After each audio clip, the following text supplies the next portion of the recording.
சௌமியா பானிபூரி சாப்பிடுறதுக்குன்னு தனியா ஏதாவது டைம் இருக்கான்னு. அப்புறம் என்னன்னா அந்த பானிபூரி கடைக்காரர் கூட சொன்னாரு, அவர் கடையில இருக்கிற பானிபூரி சாப்பிட்டா புருஷன் பொண்டாட்டிக்குள்ள சண்டை எப்பவுமே வராதான். ஆனா நீங்க கீழே எங்க புருஷன் பொண்டாட்டிக்கு சம்பந்தப்பட்ட விஷயம் நீங்க, ஆனா இங்க வந்து பார்த்தா. ஒரு நிமிஷம், நீ ஒரு விஷயத்த சொல்லு. ஒரு புருஷன் ரொம்ப ரொமான்டிக்கா அவன் பொண்டாட்டிக்காக பானிபூரி வாங்கிட்டு வரான்னு வச்சுக்க, சந்தோஷமா அவளுக்காக மட்டும் அதை கொண்டு வந்து கொடுக்கலான்னு நினைக்கும் போது அப்போ அது புருஷ பொண்டாட்டிக்கு சம்பந்தப்பட்டது தானே?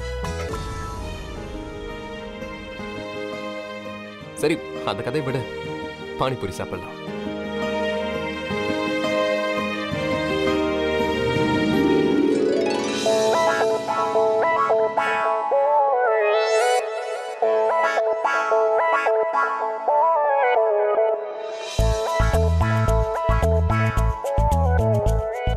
ஆனா என்ன இது சௌமியா, அது உனக்கு பானிபூரி வாங்கிட்டு வர அவசரத்துல பூரியை மட்டும் வாங்கிட்டு வந்திருக்க. இப்போ இதை எப்படி சாப்பிடுறது?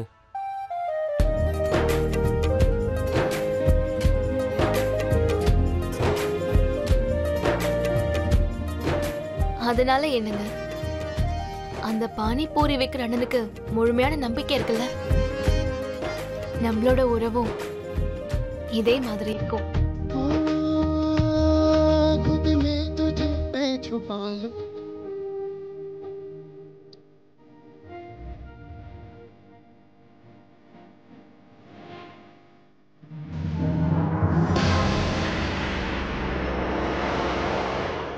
பிரமாதம் பிரமாதம், ரொம்ப ரொமான்டிக்கான சூழல் போல இருக்கு.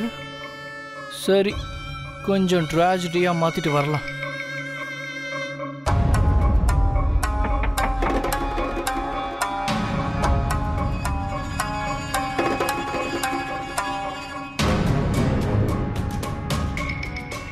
அருண், உங்ககிட்ட நான் கொஞ்சம் பேசணும். சரி உள்ளவா. ஏதோ கிளாஸ் ரூம்குள்ள வர மாதிரி கதவை தட்டிட்டு வர. அருண், இது டைவர்ஸ் பேப்பர்ஸ் சுமதி கொடுத்தா, இதுல சைன் வேணுமா?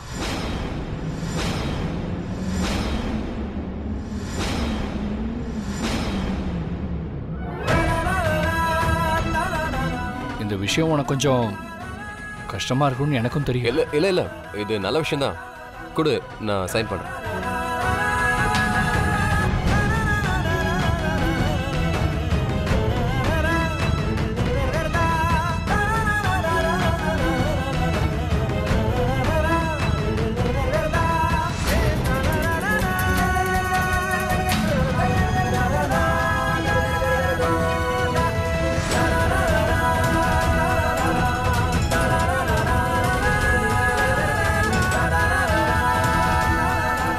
சரி அருண், நான் வரேன்.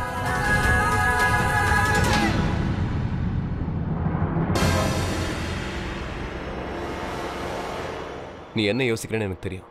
இங்க பாரு சௌமியா, எனக்கு உறவுகளை பத்தி அவ்வளவா எதுவும் தெரியாது. ஆனா ஒண்ணு மட்டும் நல்லா தெரியும், ஒரு உறவு முறிஞ்சிடுச்சுன்னா அதை கடைசி வரைக்கும் இழுத்துட்டு இருக்க கூடாது, அதை அப்படியே விட்டுறணும்.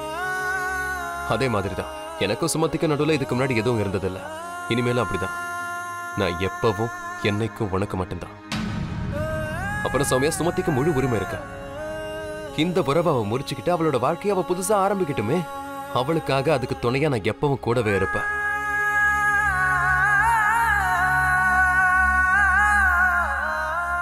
நீ என்ன யோசிக்கிறேன்னு எனக்கு தெரியும். இதுதானே?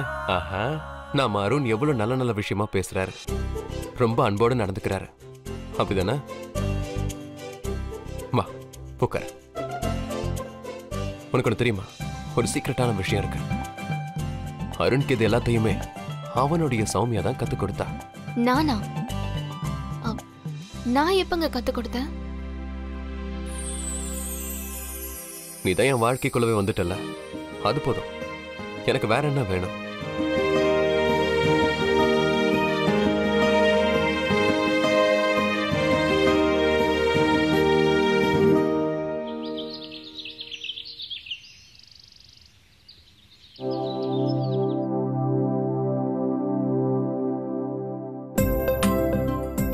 ஏற்கனவே லேட் ஆகுது, இதுல இந்த பிரேஸ்லெட் வேற. சௌமியா, இந்த பிரேஸ்லெட் போட்டு விட. ஒரு நிமிஷங்க, கொடுங்க.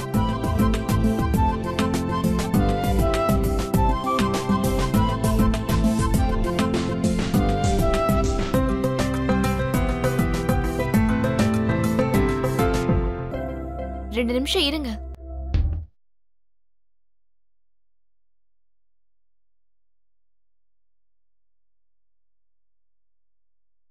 சௌமியா, என்ன? இத மறுபடியும் மாட்டி விட.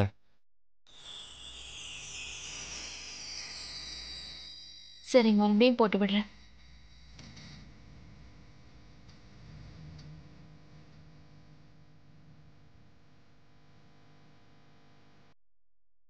ஒரு நிமிஷம்.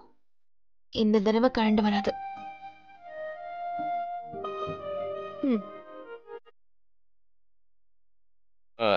சௌமியா, மறுபடியும் இது கழண்டுடுச்சு.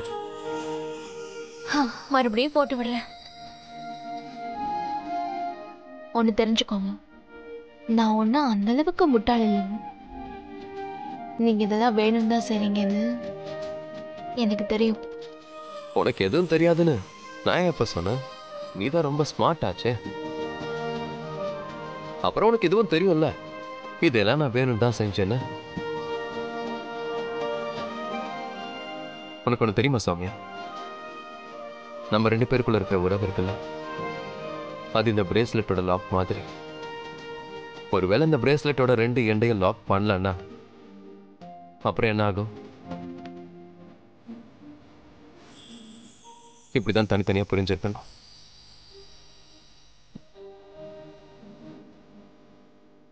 சரி, எனக்கு ஒரு விஷயம் சொல்லுங்க. ம். நீங்க என்ன படிச்சிருக்கீங்க? 8வது. ஏன்?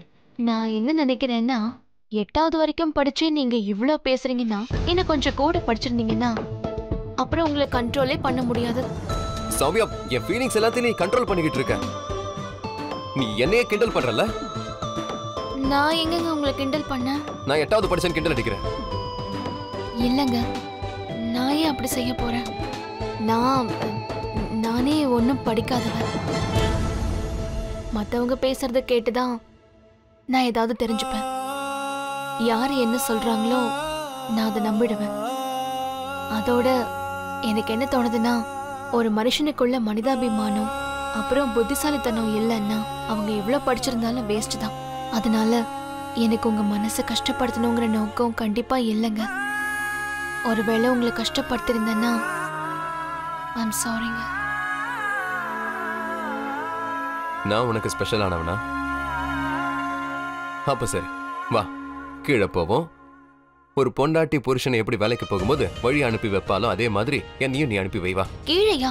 வீட்ல எல்லாரும் கீழே இருக்காங்க. நான் இந்த மாதிரி. ஹலோ மேடம், நீ என் பொண்டாட்டி. ஆனா கீழே அத்தையும் மாமாவும். அதான் பிரீத்தி உன்னை அன்னைக்கு அபிஷியலா மருமகள் ஆகிட்டாங்கல்ல. அப்புறம் ப்ராப்ளம் என்ன? வா சௌமியா, ப்ளீஸ். எல்லாரும் ப்ளீஸ்.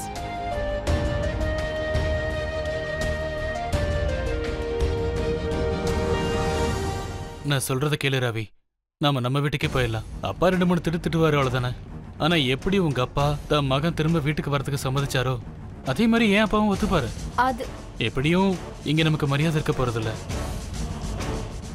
நீ பார்த்தல, வீட்டில் இருக்கிற எல்லாருக்குமே வேலையை பகிர்ந்து கொடுத்துருக்காங்க. ஆனா எனக்கு எதுவுமே கிடைக்கல. நீ சொன்னதுக்கு அப்புறமும் கூட இங்க ஒரு திருநங்கைக்கு கொடுக்கிற மரியாதையை கூட நம்ம 2 பேருக்கும் கொடுக்கறது இல்ல. அப்படிலாம் எதுவும் இல்லைங்க. அப்படித்தான் ராவி. எனக்கு காசு தேவை. நான் எங்க இருந்து கொண்டு வருவேன்? யார்கிட்ட கேட்பேன்? நீங்க எங்கேயும் வேலை தேட வேண்டிய அவசியமே இல்ல. நானே அப்பா கிட்ட போய் மறுபடியும் இந்த விஷயத்தை பத்தி பேசுறேன். இப்போ உனக்கு காசு வேணும்ல, நான் எடுத்துட்டு வந்து தரேன் உனக்கு.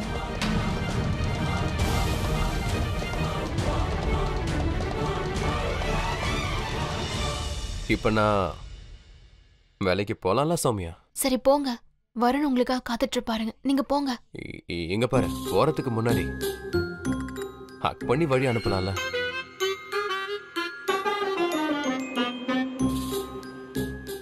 இல்லங்க, யாராவது பாத்துட்டாங்கன்னா நீங்க இப்ப போங்க. அவங்களா இருந்தா என்ன?